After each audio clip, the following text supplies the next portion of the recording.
Hello everyone, Mark Verico, owner of MAV Gunworks, continuing the video series Reloading 101, the tools you need to get restarted.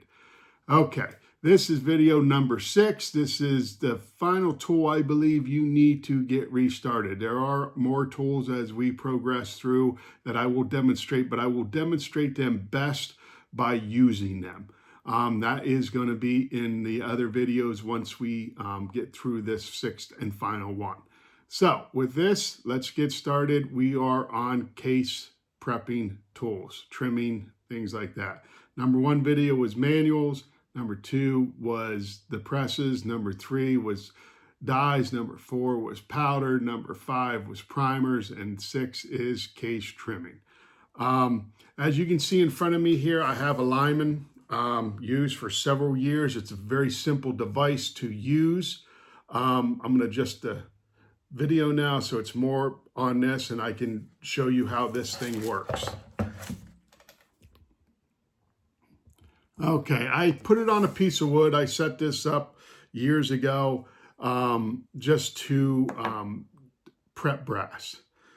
Every piece of brass that comes, even new, you should mic it for measurements and see the size of it and determine what, and for consistency, make everything equal. Now, in doing that, that means you have to set your case trimmer up so it trims everything equal and won't go more or less. What I usually do is I take a brand new bag of brass or container of brass and I go through it and measure until I get the shortest one. Then I set up my case trimmer because I want everything to be consistent. So I set that up so it just takes a little bit of that shortest one and chamfers and does everything I need to do. So with this one, I like the lineman. The reason why I like the lineman over the RCBS is its interchangeable hub right here. It takes all pretty much every case put in. I have a 7 PRC case here. All you have to do is slide that in now, and then you just move this into that. Real quick, I didn't go over the pilots. You do have to change out the pilots, which are right here. As you can see in the video, they're right here. I have them for pretty much every caliber. You have to change that out here. It's just a little Allen screw right here. Loosen that up. You just switch pilots in and out. So then what you do, you adjust this over. This comes in, goes into that. Now, you can see right here I have a gap. This is where you take your Allen wrench. This is where you set up and make so you don't take more or less than what you want to. So now this is my shortest case I measured, so I'm setting this all up. I mic'd it. So what I want to do is I want to loosen this up, put this all the way tight. So when I spin it, I take no brass off of it. And then I want to back it off 1/1000ths, 2/1000ths, 5/1000ths, whatever, and then tighten it up. So then when I do the remaining brass, it takes that. Very simple device to use if you know how to use them, which is pretty simple. I mean, honestly, we're not putting rockets out into space here. We are doing something that is very, very technical, but again, you're not putting rockets out into space. This is you can find these. This is a Forster, which is for chamfering. So before I had the electronic one and stuff, I put these together. I'll go over that here in a second. I just want to go over the case trimmers first. So that's the lineman I have.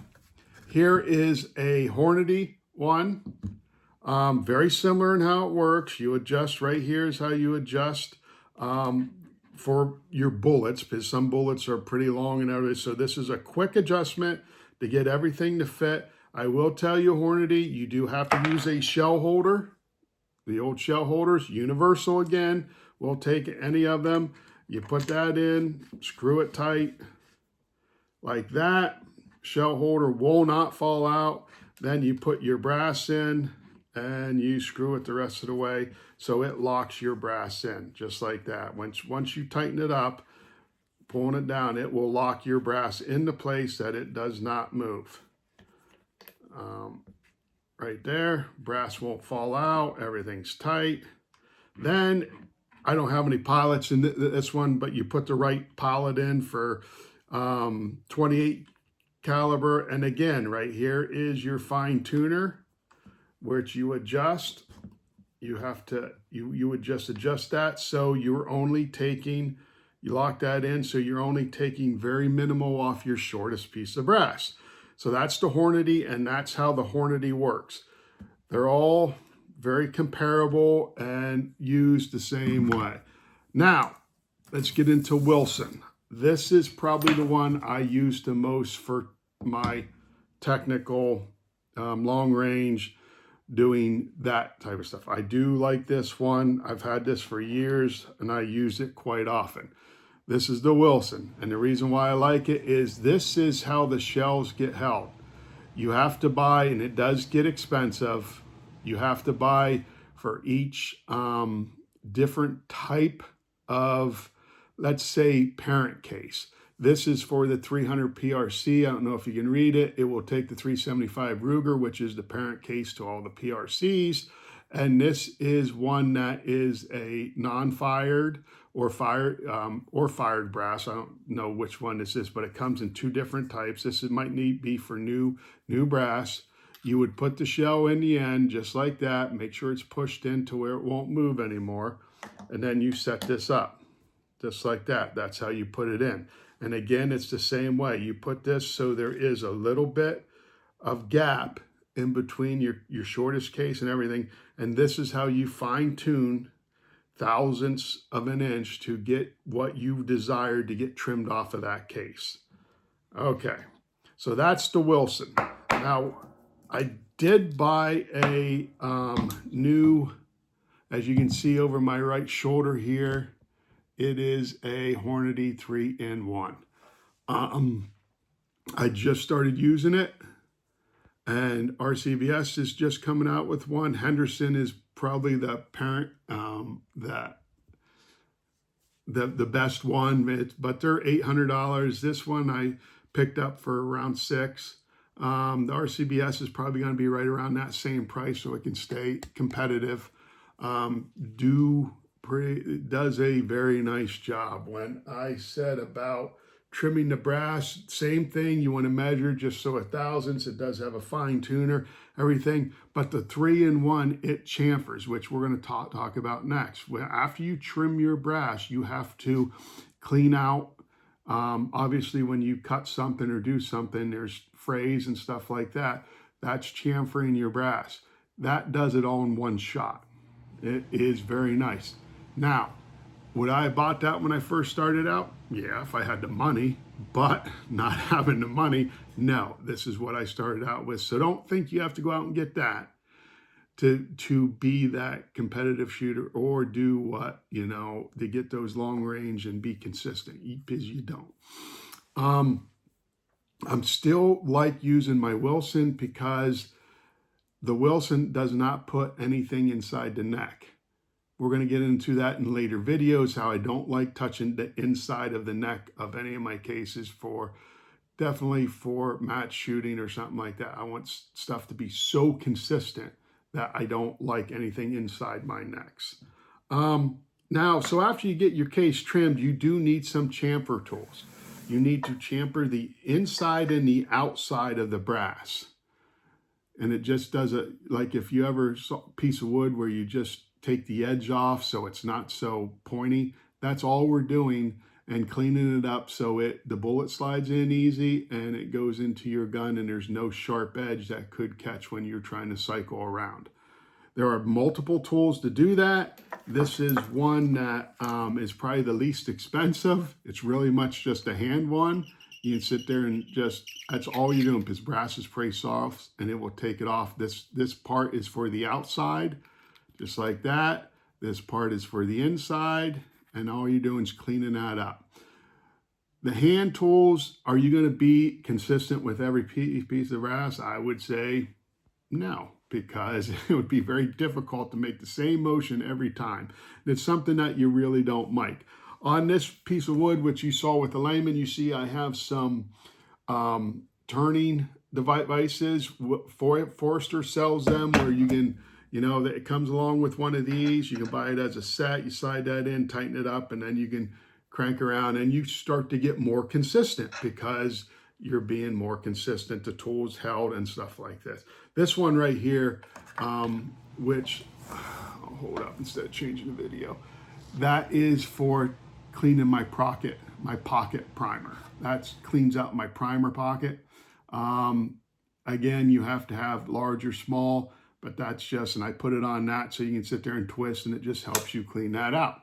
Now, I've used those for years when I first got started because everything costs money. Then I bought this RCBS automatic one. It's turn it on and those things spin. Again, it has outside, inside, and these are all pocket primer pocket cleaners. So very nice tool. I used this for multiple years. I will tell you, this takes some finesse because when you want to be consistent, you have to hold your brass boom. Don't jam it on there. Don't sit there and hold it. And sometimes you don't want it to catch, so it's a nice easy on, and it starts good, done. Less than a second each time. It's zoot, zoot, and you move on because you don't want to destroy what you did by just trimming it. This device, again, takes a little bit of finesse, but it saves some time, and it's relatively inexpensive, $200, something like that. Not bad. But then again, this 3-in-1, how this works, I love it. $600, like I said, but for what I do, it was worth it, but you don't need it to be where we're at. That is the tools. All the videos are uploaded on YouTube. Please like, share, follow, because we're going to start now to getting to more using these tools. And as we progress through these tools, I'm going to show you tricks and trades of what I have learned over the years, the mistakes I have made, because again, I do not work at NASA, but I have the School of Hard Knocks, learned the hard way, and from other people, things that I've learned to make you that competent hand loader, to make you those, so when you're producing your bullets, you know the confidence that you're going to have. Those groups are going to be tight. The things you do, we're going to go over. I'm going to do videos about floating and bedding a rifle. I'm going to do videos about mounting this proper way to mount a scopes. I'm going to do tutorials on guns. I do build custom rifles. I will show you some of the ones that I build. I will also demonstrate some of those 1 MOA guns out there that you can go to your stores and purchase if you don't want to go custom. There's a lot of good 1 MOA guns out there. And I know a lot of you are on Facebook, and some of those forums were like Christian Arms. Oh, I can't get to shoot, so I sent the gun back. Seekins. There's multiple people on those groups that say the same thing. And it's not the gun will shoot. You just got to find that hand-loaded cartridge it likes. And that is why I reload. That is why I tell my customers when they get a custom rifle, it's best to hand load, and that's why I teach them. And this is where I started with putting these videos together, showing people how to hand load, the proper things to do. I can't wait as we progress through all of these to get to hear the people out there say, thanks, I used this, but I adapted this, and this works best for me, because that's what it's about. It's not about believing everything I say. It's about taking what I'm telling you and adapting it and making it work for you. Okay, with that, I hope you like this video. I hope you continue on with the series. I hope to progress in my ability in making videos. So some of you out there might be very good at making videos and demonstrating all these, how you do videos and doing YouTube. I'm learning all that.